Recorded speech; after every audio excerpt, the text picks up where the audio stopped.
of the Romeldale CVM breed, and I'm also a board member of the Livestock Conservancy. So I'm going to be talking about two things now. If there is a particular interest in one over the other, let me know. Would you rather talk sheep or the Livestock Conservancy? Don't really care? Okay. So then I'll talk briefly about the Livestock Conservancy and then let you know that we're right inside Building 28 over here, just inside the doorway on the right-hand side. So if you want additional information, we're right there. We'll be glad to answer any questions for you. Livestock Conservancy is an organization that is based in the U.S. that is designed, the whole premise of them is to save endangered livestock breeds. And most people don't think of livestock as being endangered, but there's a lot of the breeds that are that were for many, many years raised on family farms that there's hardly any of them left. And this organization, the idea behind it is to keep them alive.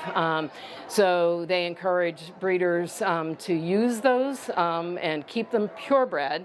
There are some farms that will end up using them as and crossbreeding as well, because a lot of bringing in some of those old genetics actually strengthens their other flocks or herds, depending on what breed or what species you're talking about. But the encouragement is to maintain at least some purebreds. So in this barn, there are actually a fair number of the breeds that are listed on the Livestock Conservancy's breed list. The Shetlands were on. They've actually successfully moved off of the list, which is what we would really like to see all of them do. The Romeldale CVMs used to be in the critical list. They have moved up to the recovering, or to the threatened. And in another year or two, if there continues to be a lot of them born, they would actually move to the threatened. This is one of the Romeldale CVMs, so we'll talk about them now. If you have other questions about the TLC, please stop by, and we'll be glad to talk with you. And they do all species, chickens, ducks as well, so we'll be glad to talk with you. This little girl is a Romeldale CVM. The Romeldale CVMs were started in the early 1900s. Initially, they were bred as a cross between the New Zealand Marsh Romney, which is a slightly finer fibered Romney than the American Romney, and to the Romeldale. The Romeldale, of course, is one of the merino breeds, and the cross between the two, the idea was to get a fiber that was fine but had more length than the merino, and to get a better carcass on the sheep for meat. And it turned out that it was a brilliant plan. It actually really worked. And so the fiber of the Romeldales initially was bred as a white sheep. And for many decades, it became the wool that the Pendleton mill would use exclusively. So they would buy the entire clip of these western flocks of Romeldales for their mill. In about 1961 or two, a colored sheep was born of two white sheep. It had the classic CVM characteristics, which neither of these two girls have exactly, because it specifies characteristics about the face, the color of the wool on the belly, and all of that kind of stuff, which we can talk in detail. It turns out that the Romeldales, it was not a mutation. It was a recessive gene that allowed for this color to occur. We end up with sheep that can be solid colored, black or brown. They can have the CVM patterning in black or brown, so grays or more colors, and they can be white. So we have a full range of color available in the breed, and it is very dependable in terms of predictability, in terms of what you're going to get in terms of lambs when you breed color for color. You're going to get color, all right? It's a wool that is relatively fine.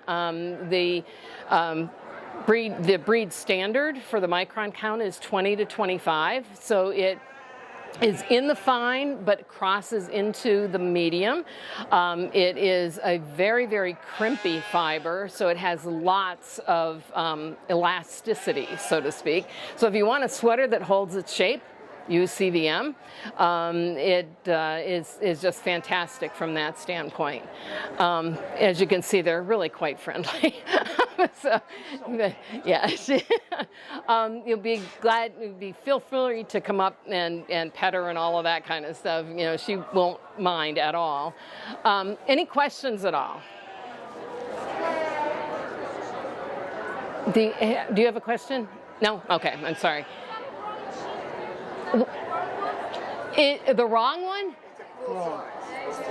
Oh, this is a lamb, 5 months old.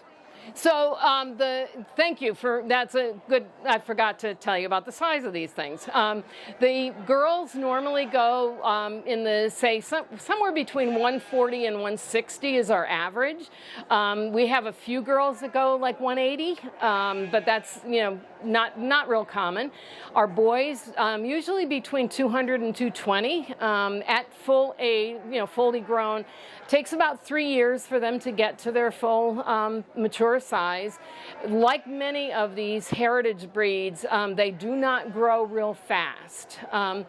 With the rams, I personally don't decide whether or not they're going to be breeding quality when they're lambs.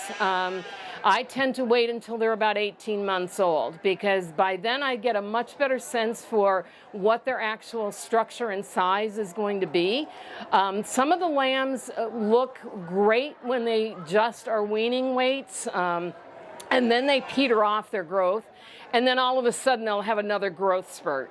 So that 9 to 12 months of age seems to be the gangly stage, where you're never quite sure what they're going to look like.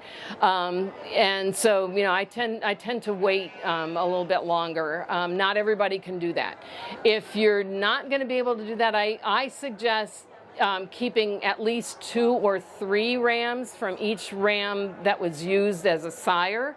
So then you have at least a choice of which one is going to be the best of those being.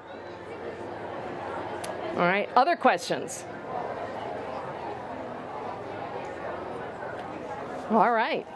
So she says, I've had almost enough.